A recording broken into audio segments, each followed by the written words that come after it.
Benjamin Netanyahu é o novo velho, na verdade, primeiro-ministro de Israel.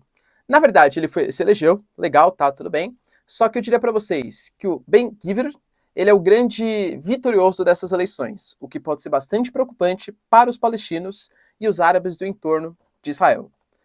Notícias importantes também relacionadas aos conflitos na Coreia do Sul e Coreia do Norte. A Coreia do Norte atacou ali mísseis em direção à Coreia do Sul e pela primeira vez desde a separação dos territórios, os mísseis atingiram o espaço territorial da Coreia do Sul, que já respondeu e prometeu respostas ainda mais fortes, região muito tensa.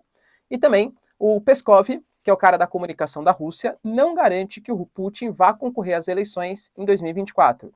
Ele teria direito, pela mudança na Constituição, a concorrer em 2024 e depois concorrer mais novamente para ficar até 2036. Por que não vai rolar? Existem suspeitas, segundo o jornal The Sun, documentos ali vazados, de doenças seríssimas relacionadas ao Putin, tá?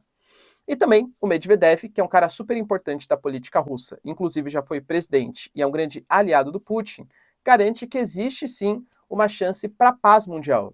Só que, para garantir isso, eu diria que a Ucrânia acho que não vai aceitar muitas condições do Medvedev.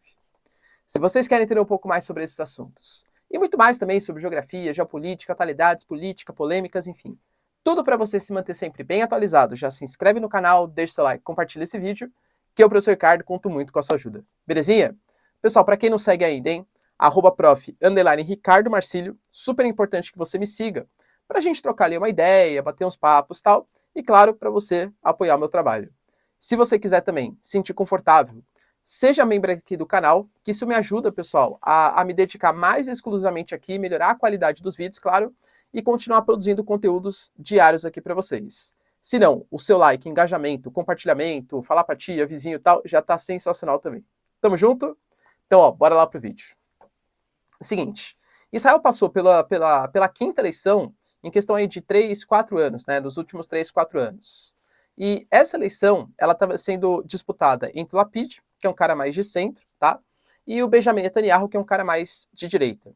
Só que o clima, a tensão em Israel, ela estava tão grande, mas tão grande, que o Benjamin Netanyahu, com algumas propostas um pouco mais nacionalistas, anti-árabes, anti-palestinos, acabou ganhando mais popularidade.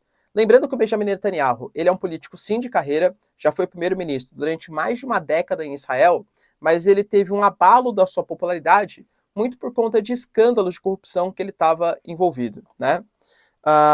Aparentemente, né, das cadeiras ali, pouco mais da metade vão estar destinadas ao Benjamin Netanyahu, só que é um sistema parlamentarista. Nesse sistema parlamentarista, para você colocar um primeiro-ministro, ou seu partido tem maioria, que dificilmente acontece, ou o partido tem que se unir a outros partidos para que ele consiga ganhar a maioria. E para o Benjamin Netanyahu conseguir essa maioria no parlamento, ele que já é um cara à direita, vai ter que se unir com pessoas que são mais à direita ainda. Aí eu já diria quase para um extremo-direita. Pessoas ali, por exemplo, Ben-Gvir, né?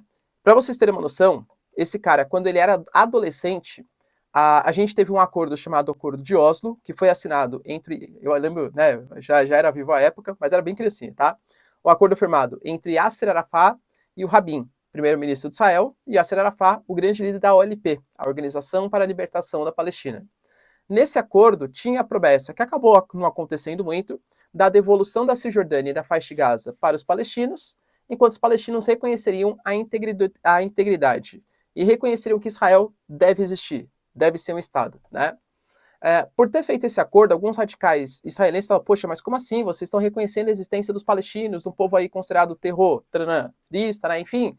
E ele começou a convencer, principalmente radicais israelenses, que o Rabin precisava sair do poder, inclusive talvez com métodos violentos. Pois é, ele acabou sendo assassinado, entende?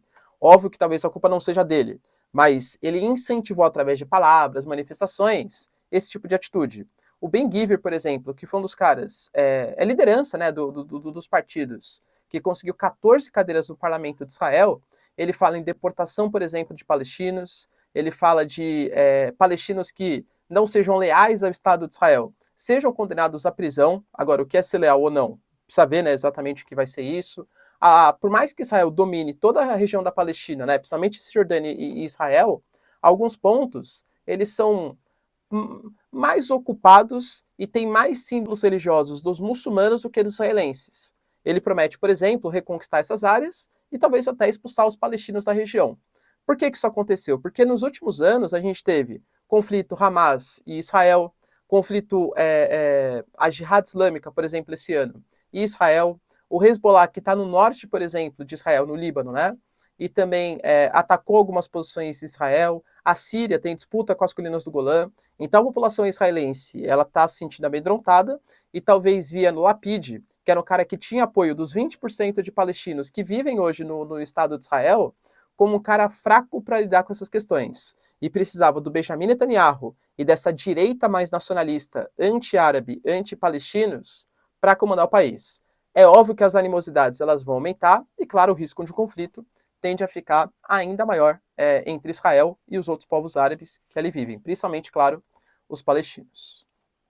Outra notícia importante, só tragédia, né, infelizmente, está relacionada à Coreia do Sul e à Coreia do Norte. A Coreia do Norte, que vem fazendo exercícios militares, os mais fortes desde 2017, momento mais tenso ali também, né, época que o Trump se elegeu e tal. Desses exercícios, uma série estão indo de mísseis, né, estão indo em direção ao Mar do Japão, e agora dessa vez, segundo a Coreia do Sul, a Coreia do Norte disparou mísseis em direção à Coreia do a Coreia do Norte disparou mísseis em direção à Coreia do Sul.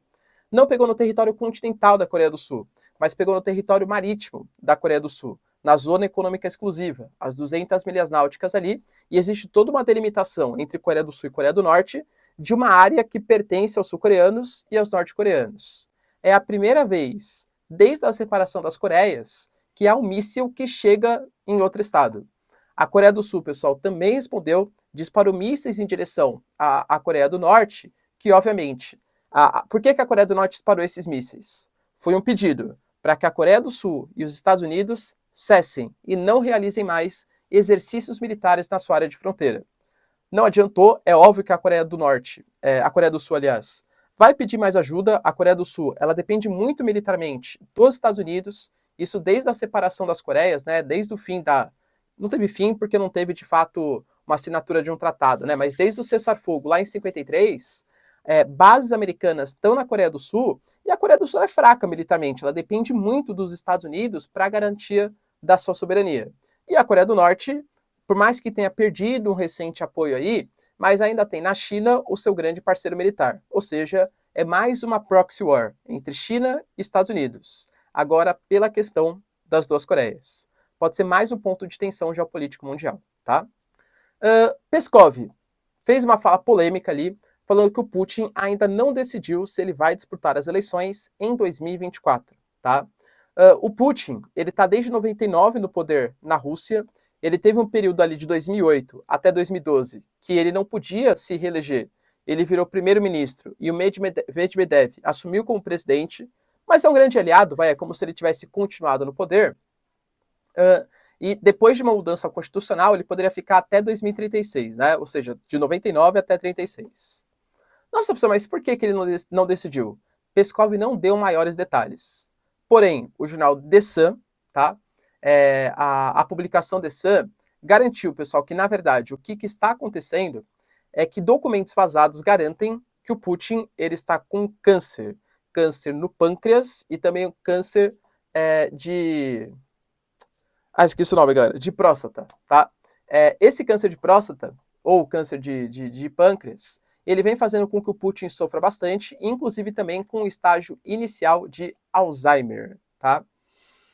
Algumas demonstrações, segundo o The Sun, eles corroboram essa afirmativa, como, por exemplo, a questão de, na palma da mão dele, na parte de trás da mão dele, sempre tem algum tipo de mancha, como se tivesse algum tipo de infusão, algum tipo de medicação sendo tomado ali, tá?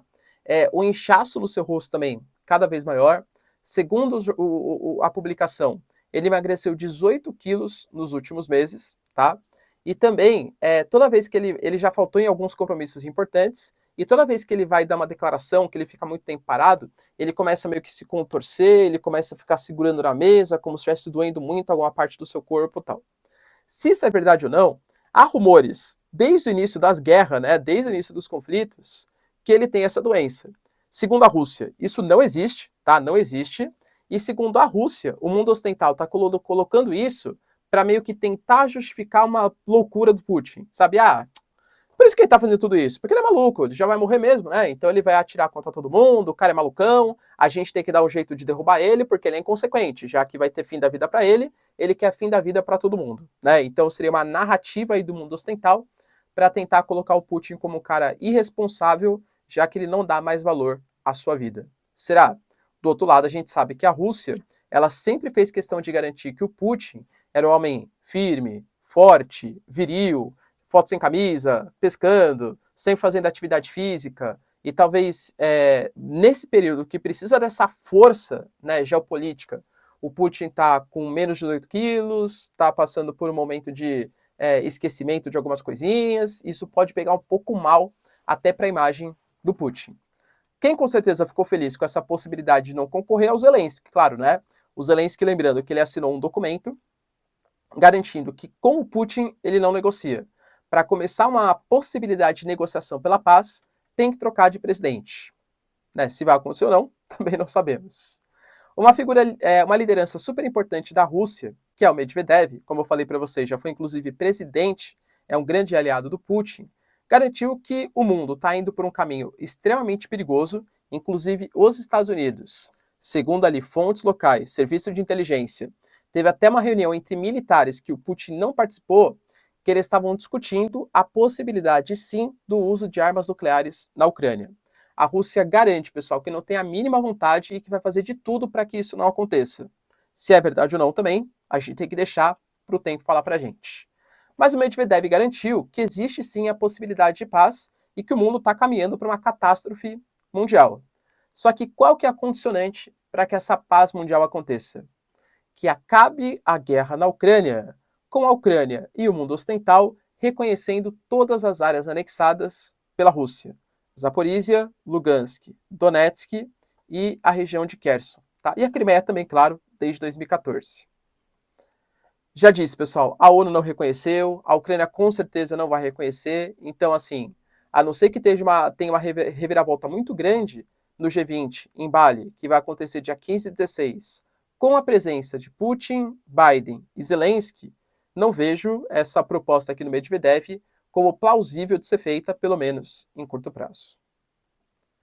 Belezinha, pessoal? Deu para entender os principais acontecimentos?